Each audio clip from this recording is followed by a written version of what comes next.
Amigos, buenos días, bienvenidos a 24 horas. La emisión nacional empieza ahora, son las 7 de la mañana en punto. Tenemos importantes noticias y entrevistas para ustedes. Liz, qué gusto, ¿cómo estás? El gusto siempre es mío. Milton, amigos, buenos días. 6 de septiembre, contarles quiénes nos van a acompañar esta mañana. Estará con nosotros en el segmento de entrevistas el ministro de Gobierno, Francisco Jiménez. Con él analizaremos lo que está sucediendo en estas mesas de diálogo entre el gobierno y los movimientos indígenas, cómo avanza efectivamente esa consulta popular, también que se ha dicho, las preguntas se darán a conocer máximo al término de esta semana, inicios de la otra. Máximo. Y vamos a seguir hablando de lo que ocurrió en Chile el domingo. Cristina Villagómez, ella es asesora legislativo-política, fue asesora de la Convención Constitucional que elaboró la Constitución que fue rechazada abrumadoramente el día domingo por los chilenos. Ella es ecuatoriana, residente en Chile, y nos va a dar un panorama de lo que ocurrió. Esa es la agenda de hoy. Pero empezamos con temas de nuestro país.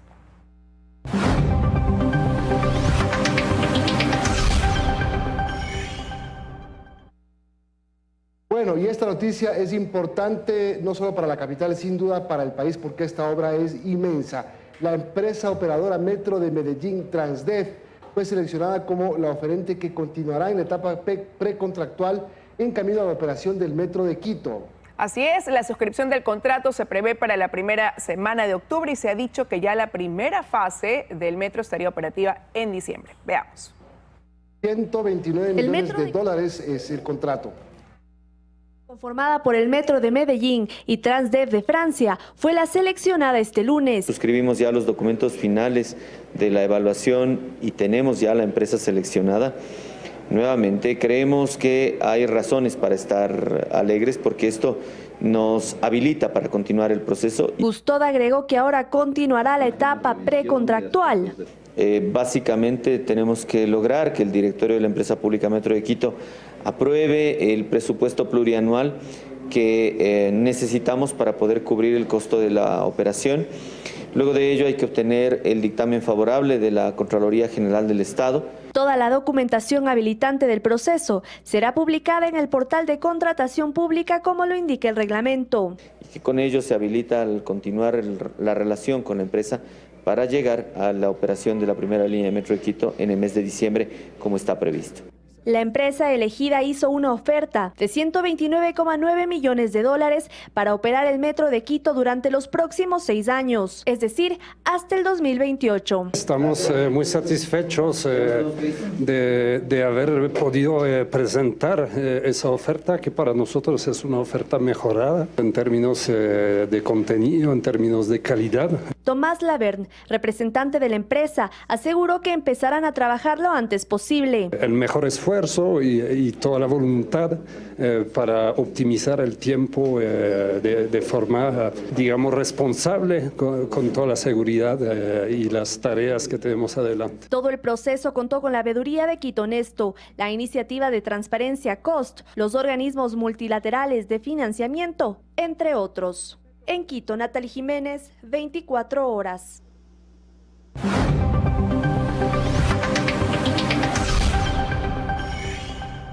Bueno, y ayer arrancó una especie de nuevo cronograma entre estas mesas de diálogo entre el gobierno y los movimientos indígenas, y lo hizo con el tema de la reinstalación de la Mesa de Energía y Recursos Naturales, que concluyó con el ofrecimiento de que hoy habría un acuerdo, y esto en el marco de que ahora pues el movimiento indígena ha puesto un tiempo, ¿no?, para ver resultados. Sí, y el tiempo es el viernes, el 9 de septiembre, cuando se tenga que hacer una evaluación final de las 5 primeras mesas. Han dicho los indígenas que van a evaluar el día viernes, es que hay o no acuerdos, por eso están apurados y también preocupados en llegar a acuerdos de esta semana. Vamos a ver qué pasa. Hemos llegado a ciertas concreciones, vamos a responder mañana por escrito esos temas. Y no ha habido una respuesta. Más que preocupados, diríamos, existe una desesperación. No sé si buscan el mecanismo de cansarnos, no sé si buscan el mecanismo de desgastarnos. Y esperemos que mañana nos den respuesta sobre todo los temas álgidos, no minería en territorios indígenas, no minerías en áreas arqueológicas, no minerías en áreas de riqueza hídricas. Hay la apertura para crear mesas, porque comprenderán pues, que una reforma legal no puede hacerse de la noche a la mañana, pero hay total apertura de parte del Ejecutivo para trabajar juntos en proponer esas reformas a la Asamblea.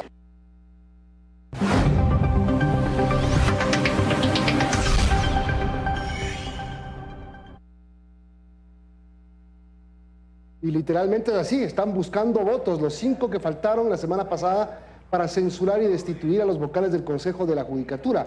Todavía el capítulo no está cerrado, puede haber un pedido de reconsideración en la próxima sesión que se convoque. Todavía no se ha convocado, pero la alianza que existe dentro de la Asamblea, la mayoría, la que votó por la destitución, uno es Partido Social Cristiano, algunos de Izquierda Democrática, Pachacuti e Independientes, algunos están buscando esos 5 votos. Sí, efectivamente, y ante eso también decir que si bien quizás no se lo he dicho concretamente cuándo se podría convocar nuevamente al Pleno para dar paso a esa reconsideración, el presidente de la Asamblea, Virgilio Saquicela, señaló que se reunirán este jueves y este domingo. Escuchemos lo que dijo. Basta con ver cómo solo en el piso 1 en talento humano siguen saliendo carpetas y entrando carpetas. Yo creo que las negociaciones han sido claras y que ha habido asambleístas que han mencionado que gente de la presidencia de la Asamblea Nacional los ha llamado para ofrecer espacios. Están postergando la convocatoria, calculando hasta tener los votos para esa reconsideración, lo cual es censurable desde todo punto de vista. Haciendo ofrecimientos para tratar de cambiar la voluntad, no solamente de los asambleístas de Pachacuti, sino también de los independientes. Teníamos planificado con antelación hacerlo para el día jueves de esta semana, varias sesiones que serán convocadas ya en las próximas horas, y para el día domingo. Bueno, y mientras eso se da, se espera que la Corte Constitucional resuelva la disputa en el Consejo de la Judicatura. Recordemos que está pendiente la designación del nuevo vocal, que sería el presidente del Consejo de la Judicatura. Hay una terna enviada por el presidente de la Corte Nacional de Justicia, Iván Saquicela, y también hay una intención por parte de uno de los vocales alternos del Consejo de la Judicatura de ser principalizado y de ocupar la presidencia. Se trata de Álvaro Román. Y esa audiencia se realizará este día jueves, ¿no? Hay, como tú lo mencionabas, Milton, en todo caso, 3 posibles escenarios. Veremos también qué sucede.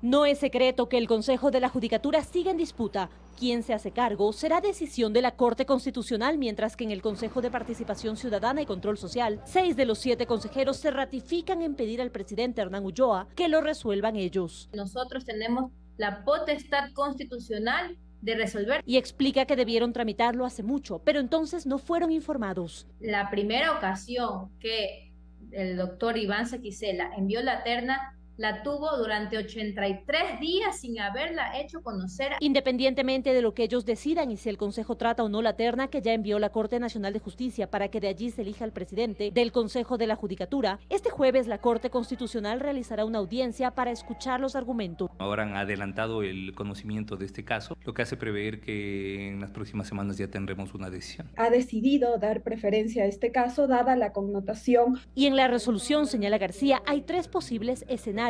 Que la Corte Constitucional acepte la acción propuesta por el doctor Álvaro Román, en cuyo caso él presidiría el Consejo de la Judicatura, que se rechace y que el Consejo de Participación Ciudadana elija a un vocal de la terna remitida. Fue Álvaro Román quien presentó la acción de protección en la que argumenta que debía asumir la presidencia tras la salida de María del Carmen Maldonado. Tras esto vino la querella. Él no era parte de la terna de la Corte Nacional de Justicia y la Constitución, explican los expertos, es clara. Se está incumpliendo la disposición constitucional que establece que tiene que ser un representante de los jueces, específicamente de la Corte Nacional de Justicia. Todos los problemas políticos terminan siendo resueltos por órganos jurisdiccionales y estamos abandonando las decisiones políticas. Mientras tanto, la Asamblea Nacional también mantiene abierta la posibilidad de cesar a los miembros del Consejo de la Judicatura, lo que significará más trabajo para el Consejo de Participación. En Quito, María Gracia Acosta, 24 horas. Le damos la bienvenida en este espacio al ministro de Gobierno, Francisco Jiménez. Gracias por estar aquí y bienvenido. ¿Qué tal, Liz? Buenos días y gracias por la invitación al programa. Gracias a usted. Está corriendo un plazo para el gobierno. El movimiento indígena ha dicho 9 de septiembre para ver ya acuerdos concretos en algunos de los temas. Van a poder en 3 días que faltan lograr lo que en más de un mes no han podido. Bueno, hay que decir que el plazo del 9 de septiembre es para las 4 primeras mesas, ¿no? La de fomento productivo, la de banca pública y privada, la de subsidios y la de control de precios. Y dentro de eso ya ha habido algunos acuerdos. En la mesa de banca pública y privada se llegó a un acuerdo total en 4 ejes: condonación, reestructuración, recalificación y colocación de créditos. En la mesa de control de precios no hubo acuerdo total, pero sí hubo un acuerdo parcial sobre la canasta básica rural, sobre la tarifa de la dignidad y sobre 2 temas más que ahorita no los recuerdo. En la otra mesa de focalización de subsidios es claro que se sigue trabajando, se han definido criterios para llegar al proceso de focalización, pero se ha seguido trabajando en función de esos criterios que han estado acordados por la mesa. Y en fomento productivo también se han determinado una serie de preacuerdos que están trabajándose dentro de la mesa. Entonces, las cosas están avanzando. Lo que pasa es que hay como una percepción distinta, porque cada vez que se escucha al gobierno es esta la postura: estamos avanzando, se está caminando por el camino, pero cuando se pronuncia el movimiento indígena, más bien muestran preocupación. Ellos dicen, no estamos avanzando, se va postergando, y usted habla de acuerdos parciales en ciertos temas, pero para ellos parecería que es el todo o nada. a veces sí, esa puede ser la impresión de que ellos plantean el todo o nada. Nosotros entendemos como gobierno que aquí ha habido mucho tiempo, muchas demandas represadas y que pretender solucionar las cosas de la noche a la mañana puede ser un poquito irreal, pero este es un ejercicio histórico sobre el cual se ha venido avanzando y nosotros tenemos los documentos que evidencian que, por ejemplo, en la mesa de banca pública y privada hubo un acuerdo total con las firmas de todas las partes involucradas y tenemos también la referencia del documento de la Conferencia Episcopal de los acuerdos parciales que hubo en la mesa de control de precios, que no fue una mesa sencilla, pero que finalmente hubo ahí parcialmente humo blanco, por decirlo así. Entonces, el país, las organizaciones, el mismo gobierno, estamos entendiendo que este es un proceso inédito que no se había intentado antes y que se está llevando con seriedad. Aquí han participado aproximadamente 15 ministros. Ha habido un involucramiento total del gobierno del presidente Guillermo Lasso hacia la conclusión de estos acuerdos y hacia la generación de propuestas que nos permitan solucionar los problemas históricos que tiene el Ecuador.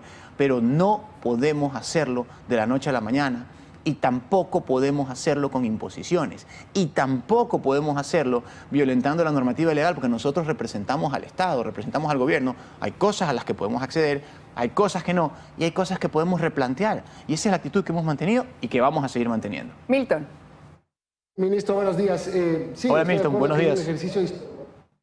Es un ejercicio histórico, sí, pero puede terminar en nada. ¿Qué pasa si el viernes 9 de septiembre, después de la evaluación que hagan ellos, deciden que todo terminó en nada? Porque pasa por un tema de confianza y ellos no confían en ustedes, lo han dicho públicamente, lo han dicho en las reuniones, lo han dicho a salir de ella, lo han dicho aquí en los medios de comunicación, que no confían en ustedes porque creen que el gobierno los está utilizando.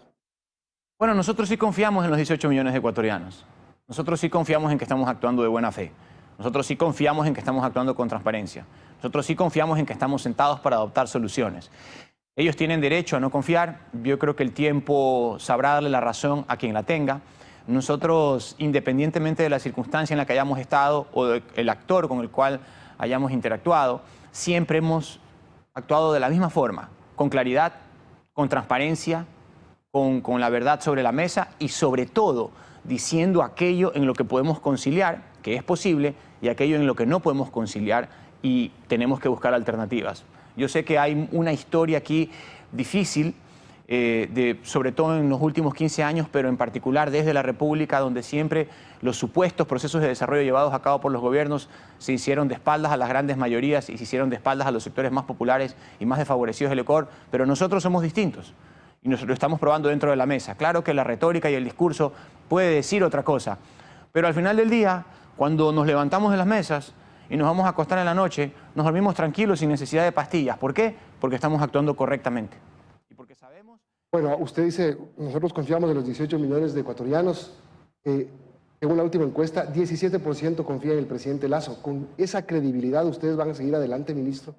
Nosotros, así tengamos 1%, vamos a seguir adelante. Y las encuestas no son las encuestas no son el parámetro para hacer lo correcto. Nos viven diciendo que las encuestas dicen esto, que las encuestas dicen lo otro, que la primera vuelta terminó así, que la segunda vuelta va de esta manera. Y aquí seguimos. Hemos aguantado ya 3 intentos de destitución, uno en la calle, otro en la Asamblea, otro en el Consejo Nacional Electoral, críticas por todos lados. Y entendemos, pero entendemos que la actividad política, que la crítica es consustancial a la actividad política. No le escuché, disculpe. No le escuché. Permítame, usted dice, hemos aguantado 3 intentos de golpe de Estado en año y medio. ¿Le parece que ustedes están trabajando bien? No es una alerta para decir algo estamos haciendo mal o de locos les quieren votar. Perdónenme. Sin duda que es una alerta. El ejercicio de gobierno es permanentemente una alerta. Nosotros no somos ni ciegos, ni sordos, ni mudos. Y sabemos lo que sucede en el país. Y sabemos los problemas que heredamos. Pero eso no nos atormenta, porque tenemos que buscar la manera de seguir adelante. Y sin duda que ha habido cuestionamientos tanto en la Asamblea como en la calle, como en el Consejo Nacional Electoral por parte de algunos actores políticos. Y tomamos nota de eso, pero estamos avanzando.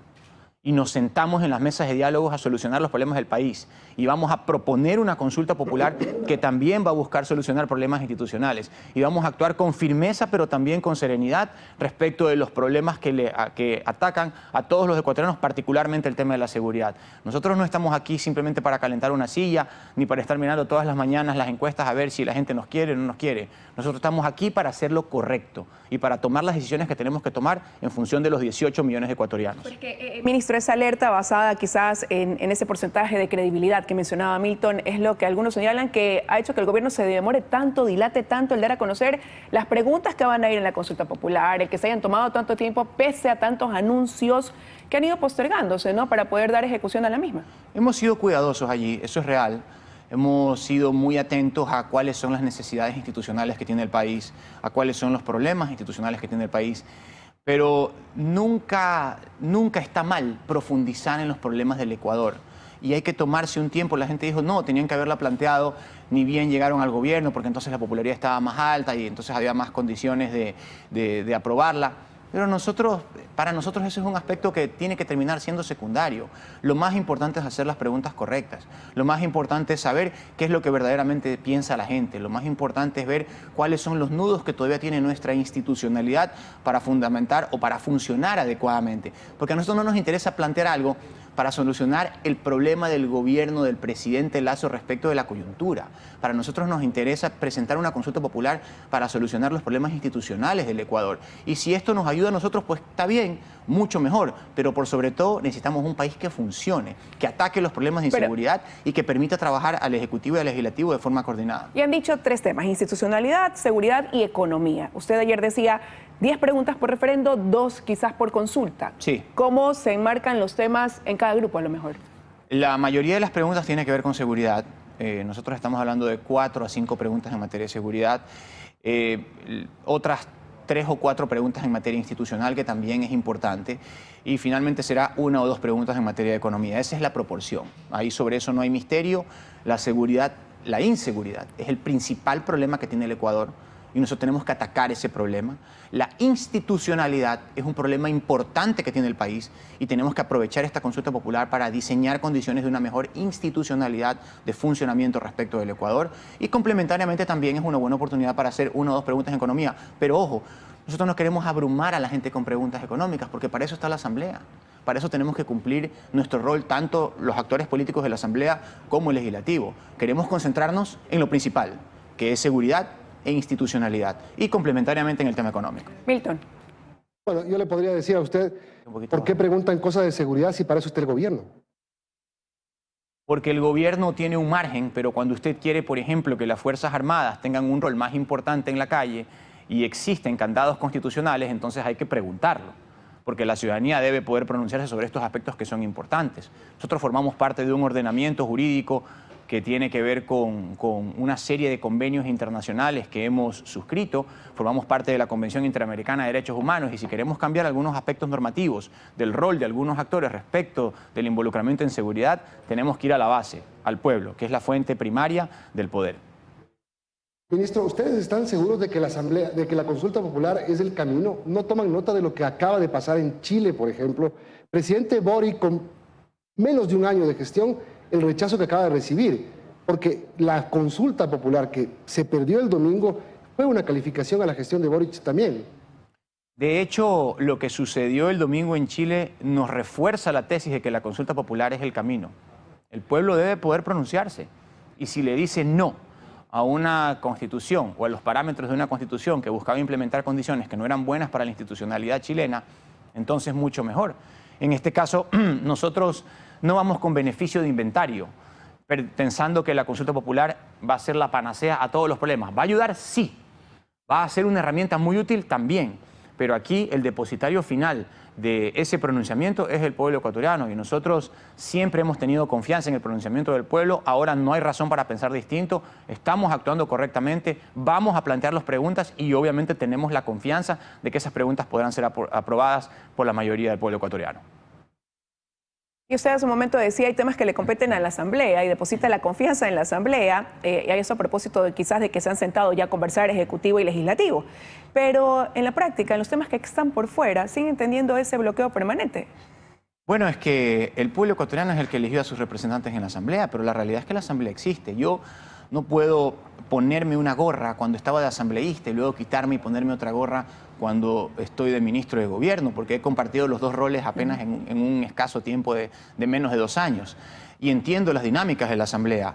Hoy la Asamblea está dominada por la oposición, pero eso no significa que no se puedan procesar algunos temas con la Asamblea, como por ejemplo la cuestión de la ley de inversiones. ¿Usted cree que va a poder verse un resultado a lo mejor más inclinado de lo que espera el gobierno en ese tema? Yo tengo que pensar que es posible tener un diálogo fructífero con la Asamblea, porque al final del día ellos son los que están sentados ahí representando al pueblo ecuatoriano desde el Parlamento.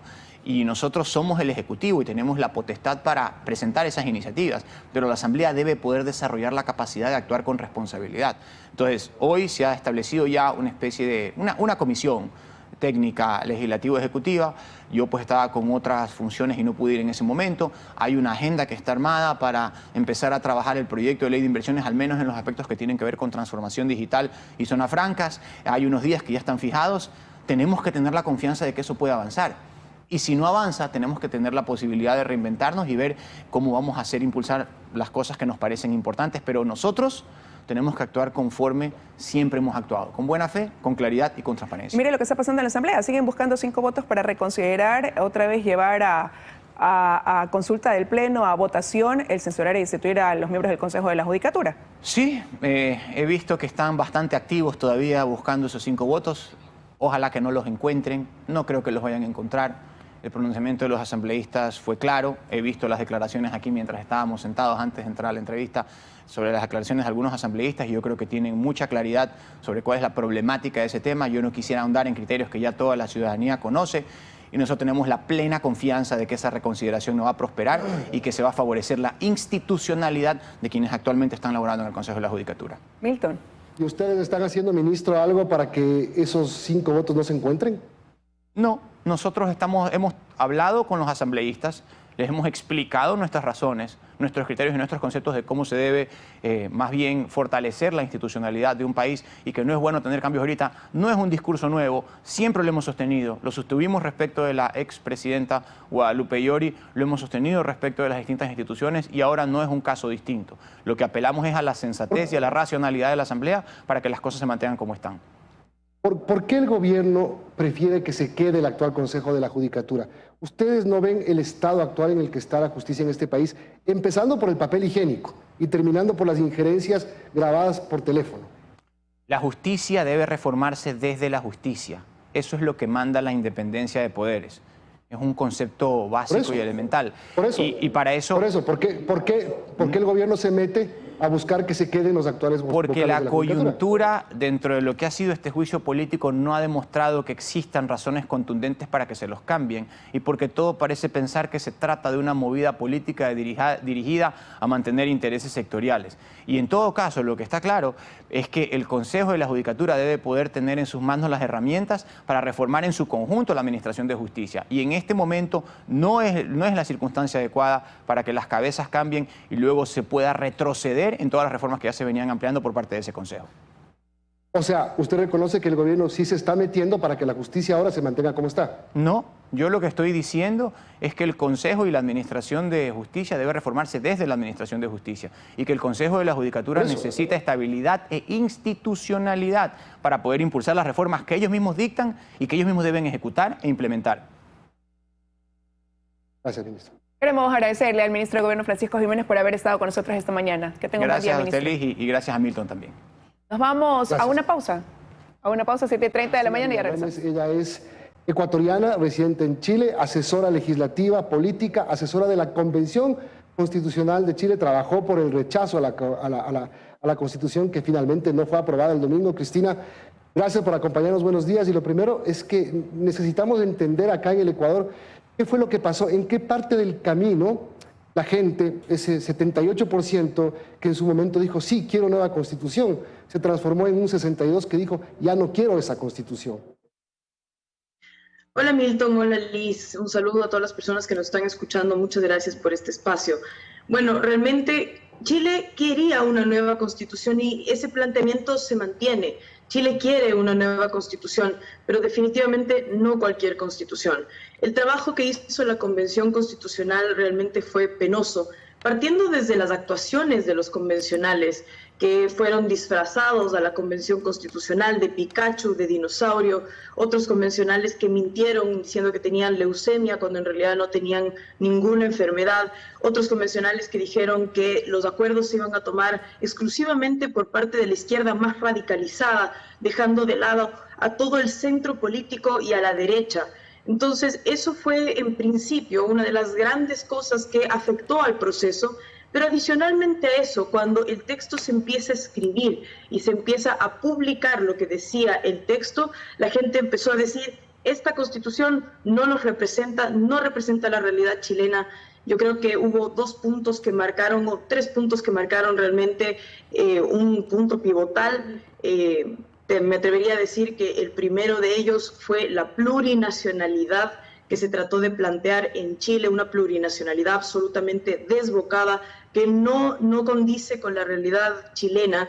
Adicionalmente a eso, un exceso de Estado, de la presencia del Estado, un Estado que iba a tener, por ejemplo, la iniciativa sobre la actividad económica. Eso definitivamente no se condice con la realidad chilena. Y adicionalmente a eso, la forma en la que estaban dejando los derechos sociales en la Constitución que planteaba la Convención era fatídica, porque la protección a la propiedad privada, por ejemplo, se destruía por completo, la protección a la libertad de elegir el sistema de salud al que los chilenos se podían adherir quedaba totalmente anulada, la libertad para poder elegir qué se les enseña a los hijos también quedaba totalmente anulada, y eso definitivamente marcó una tendencia a favor del rechazo desde hace algunos meses. Era una constitución, era un texto constitucional, Cristina, tirado a la izquierda que le calzaba precisamente al presidente Boric. Por eso para él es una derrota, pero aparte para él es una derrota porque se convirtió la consulta del domingo en un censor de la gestión de Boric. De todas maneras, el ministro de la SECPRES, el ministro que hace las relaciones entre el Ejecutivo y el Legislativo, dijo en varias ocasiones, así como también lo dijo el presidente de la República, Gabriel Boric, que su plan de gobierno dependía del texto constitucional que planteaba la Convención. Entonces, por supuesto, había un vínculo muy estrecho, muy directo entre el texto y la aprobación del texto y la aprobación del gobierno. Adicionalmente a eso, Chile es un país muy institucional. Tal vez en Ecuador estamos un poquito más acostumbrados a que los políticos intervengan en elecciones nacionales porque tenemos reelección inmediata. Sin embargo, eso en Chile no está bien visto, no es aceptado. Y el Ejecutivo tuvo un nivel de intervencionismo en esta elección que definitivamente fue rechazado por la ciudadanía. Esto, en efecto, es una valoración también a la gestión del gobierno de Gabriel Boric, la razón por la cual se ha creado un temblor, un terremoto dentro del gabinete del presidente Gabriel Boric, llegando hoy mismo a las 12 del día a tener cambios importantísimos dentro de su gabinete. Estamos seguros de que saldrá la ministra del Interior, que es el ministerio más relevante dentro del gobierno, y adicionalmente eso, el ministro de la SECPRES, pero se dice que van a ser varios ministros los que tendrán que salir del gobierno.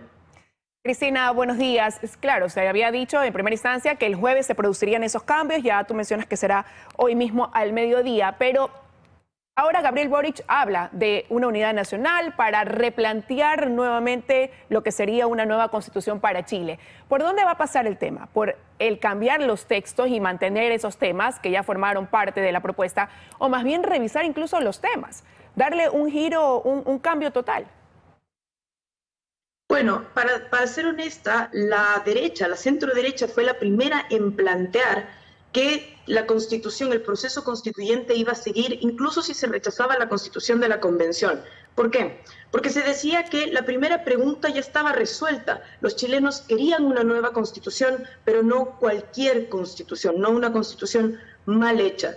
Entonces, ese fue un discurso al que se fue adhiriendo la centroizquierda y finalmente el presidente de la República, que si bien hoy día está llamando a la unidad, hubo una época en la que decía que el rechazo y una tercera vía, que es esta vía de rechazar para crear una nueva constitución que realmente identifique a los chilenos, no era una opción.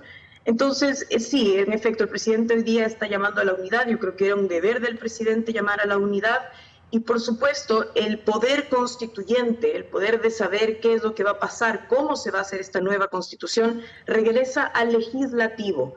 El día de ayer hubo reuniones en La Moneda, en el Palacio de Gobierno, y adicionalmente entre varias bancadas de los partidos que son parte del oficialismo, que son parte del gobierno, para tratar de definir cuáles son los pasos a seguir.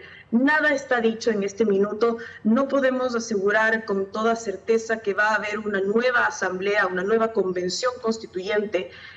Se han planteado también las ideas de que puede haber una comisión de expertos que termine redactando la constitución de la convención, una comisión dentro del legislativo especializada en la materia, pero realmente todos los escenarios están abiertos. Sabemos que el oficialismo, los partidos del gobierno en este minuto no tienen la fuerza para tomar la decisión que corresponde para seguir adelante. Ahora, se ha dicho que estos cambios en el gabinete de Gabriel Boric se venían ya anticipando antes de que los chilenos vayan a las urnas. Ahora se acelera eso. ¿Pero qué se viene para el gobierno, para el presidente, ¿no? Considerando que en 6 meses de gestión su popularidad ha bajado, que está enfrentando problemas muy duros como inseguridad, narcotráfico, migración, inflación. Bueno, realmente el presidente cometió el error, creo yo, de decir que su programa de gobierno dependía de la Constitución, porque eso es lo que le está diciendo a los chilenos, es que él no tenía realmente un plan de gobierno y que iba a esperar a que el plebiscito se llevara a cabo para empezar a gobernar, cuestión que ha pasado, y por eso la aceptación del presidente Gabriel Boric ha bajado tanto. Ahora, una de las cosas que son relevantes de este proceso es que el día de ayer la ministra vocera de gobierno salió a decir que se iban a poder hacer los cambios que ellos tenían programados en su plan de gobierno con la Constitución vigente, y que el proceso constituyente iba a seguir, pero que ellos podían seguir manteniendo su plan de gobierno. Ahora, una de las grandes cosas que se rechazaron, o varias de las cosas que se rechazaron en este proceso constituyente, son varias de las ideas que el presidente Boric quería llevar a cabo. Por ejemplo, el fin de las aseguradoras de salud, uno de ellos. También el fin del sistema de capitalización individual, el fin de la protección de la propiedad privada. Adicionalmente a eso, el fin de la idea de que la vivienda, el derecho a la vivienda, tiene que acarrear la propiedad sobre la vivienda, pasando del paradigma, como bien decía el presidente, de la vivienda propia a la vivienda digna, que no necesariamente es la vivienda propia. Entonces, esto definitivamente va a marcar una diferencia en el plan de gobierno del presidente Boric. O sea, se estaba atando el plan de gobierno del presidente Boric a los decretos constitucionales, porque si leemos parte de lo que tú mismo ya dijiste, Cristina, por ejemplo, Chile reconocer como un Estado plurinacional y pluricultural, Estado social y democrático de derecho, el agua establecerla como un bien inapropiable, eliminar el Senado y crear 2 cámaras, un Congreso de Diputados y la formación de una Cámara de las Regiones acotada en leyes de acuerdo regional, y varias cosas más que más o menos reflejan la tendencia ideológica que tiene el presidente Boric. Entonces, otra vez la pregunta que yo hago: si Chile se asustó con parte de estos textos de la Constitución, ¿para qué eligió al presidente que tiene? Bueno, yo creo que realmente parte del voto a favor de Gabriel Boric fue un voto en contra de un sector más tendiente a la derecha, más sólida, a la derecha tal vez un poquito más radical, que era José Antonio Kast. Recordemos que Gabriel Boric ni siquiera ganó en la primera vuelta, ganó en segunda vuelta, y ese voto fue realmente una reacción en contra de la derecha, más que a favor del presidente Boric. Hay que decir claramente que varias de las ideas que el presidente Boric tenía pensadas para desarrollar en su plan de gobierno quedan totalmente desfasadas. Parte de este tema de la plurinacionalidad, la refundación por completo del sistema político, han sido rechazadas por los chilenos porque definitivamente acá la gente se dio cuenta que por ahí no van las cosas, que por ahí no se tiene que ir el país, que no hacía falta eso. Ellos estaban pidiendo mejor salud, mejor pensión, mejor educación, y lo que le terminó dando la Convención Constitucional fue una cosa totalmente distinta.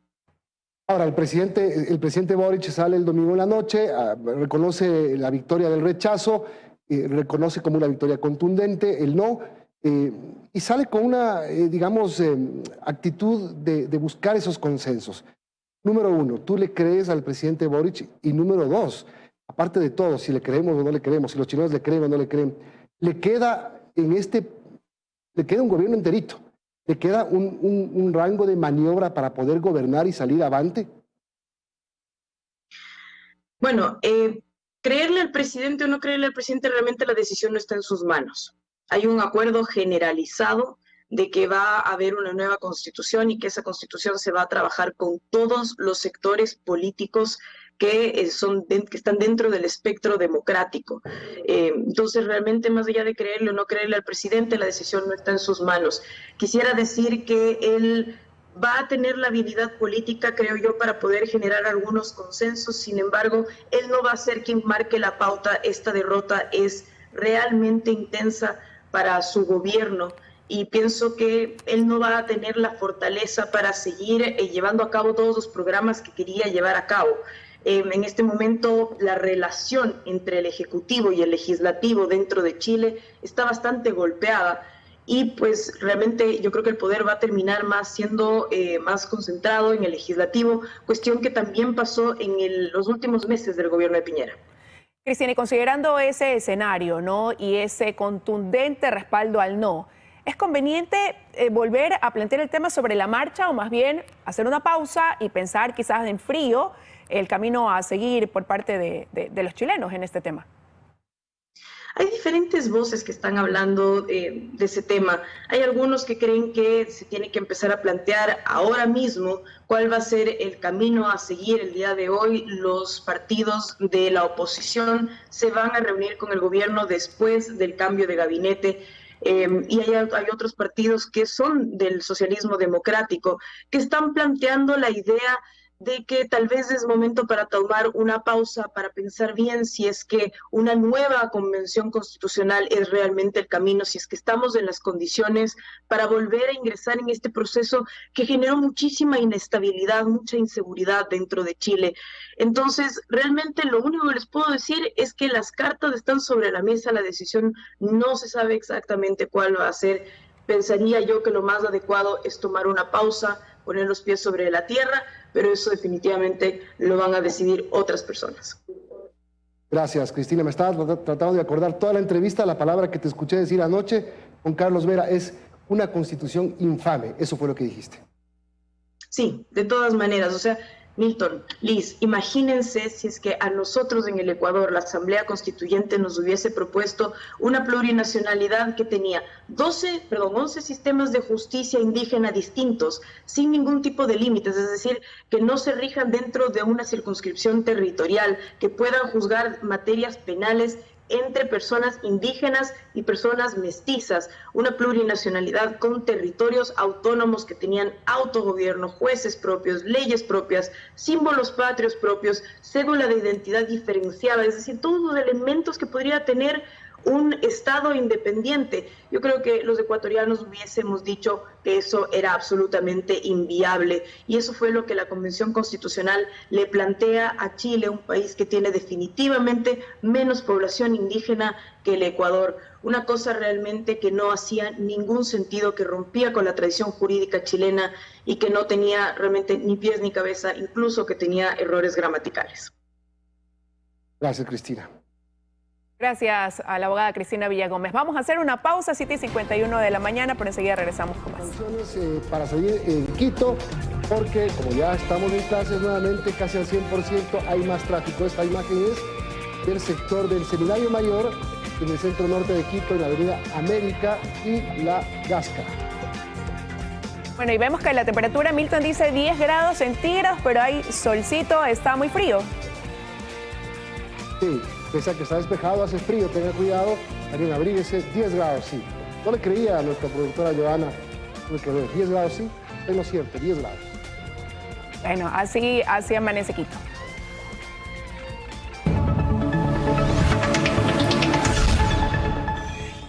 Y tú mencionabas que había más tráfico porque ya están en clases los chicos en la región Sierra y Amazonía, pero hablar sobre eso, decir que un 3% de estudiantes del sistema público no se han matriculado para este periodo, pero desde el Ministerio de Educación dicen que todavía no se debe hablar de deserción escolar porque puede ser que haya quienes se acogen a una matrícula extraordinaria.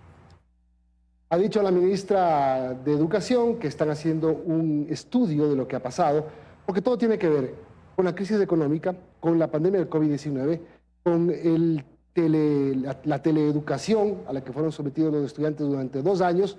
Y claro, hasta que se reorganice bien todo el sistema, podrán saber cuál es el nivel real de deserción escolar. Escuchemos.